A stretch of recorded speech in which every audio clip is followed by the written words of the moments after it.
Hello, my name is Desiree Ramirez, and today I'm going to present to you a few concepts on Hinduism and Buddhism.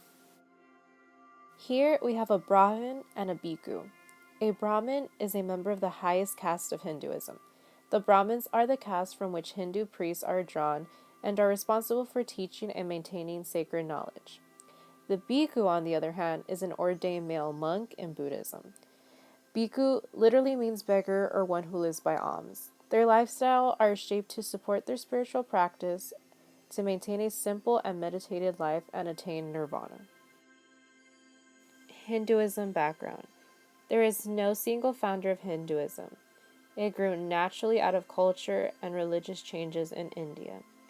It is believed that the Aryans brought their language and religion to India and also brought the ancient writings, which are known as the Vedas.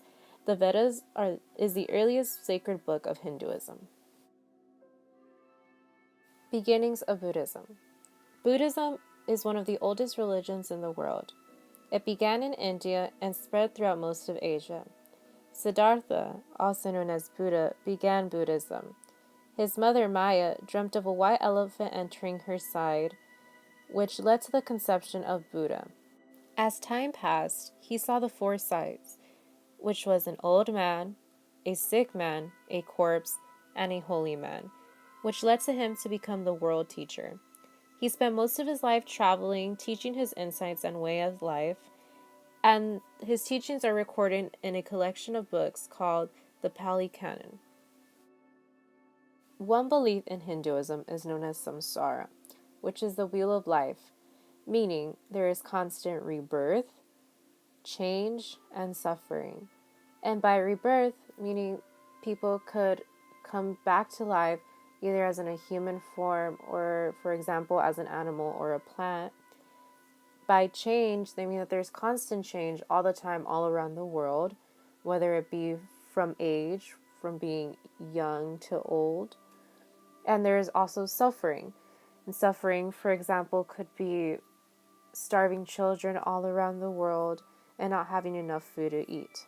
Samsara can also be known as the concept of reincarnation, which, as said before, is coming back to life in a different form, whether it be an animal, a plant, or any living thing in the world. Hinduism have an ultimate human goal, which is to end reincarnation and to end constant rebirth, change, and suffering, and it's known as moksha. Moksha is basically their heaven, which they finally are at peace and they're free from all reincarnation, from all suffering, and finally have peace. One belief in Buddhism is known as the three marks of reality, which are change, no permanent identity, and suffering. Change is known to be to make something different, that nothing stays the same. In Buddhism, change can mean anything that's different, anything from someone that's living and no longer living, that's a drastic change in an everyday life, or something simple as changing one's hair color from black to red, are examples of change. No permanent identity is the second mark of reality, which is that each person and each thing is not only changing, but is made up of parts that are also constantly changing. For example, a computer. A computer is not just a computer. It is made of different parts. It has a glass screen, it has metal exteriors, it has plastic keyboards, and many other things. So making it not only one thing, but makes it multiple things. The third mark of reality is suffering. In Buddhism, suffering refers to the fact that life, when lived conventionally, people can never be fully satisfied because people experience constant change. For example, everyone has pleasures and everyone has things that one wants. For example, an iPhone.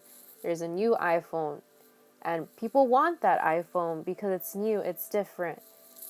You already have an old iPhone. So the fact of the matter is, you want the new iPhone, but if your parents can't pay for it, you can't have it. Therefore, you're suffering because you can't have what you want. something that is desirable, something that brings pleasure to you. Therefore, that brings constant suffering in people's lives. Hinduism and Buddhism. So both religions believe in suffering, reincarnation, and they both have ultimate goals. Hinduism, they believe in moksha, which is end of suffering and a stage of peace. They believe in karma, which means if they do something good, they receive something good automatically back. And if they do something bad, they automatically receive something bad back. And there's also no single founder for the religion of Buddhism. On the other hand, in Buddhism, they believe in nirvana, which is their state of peace and a stage where there is no suffering. They believe in meditation, which brings them to peace and helps them center themselves. And lastly, they believe in Buddha, who is the creator of Buddhism and who began the religion of Buddhism. This concludes my presentation on Hinduism and Buddhism on the concepts of samsara and the three marks of reality. Thank you.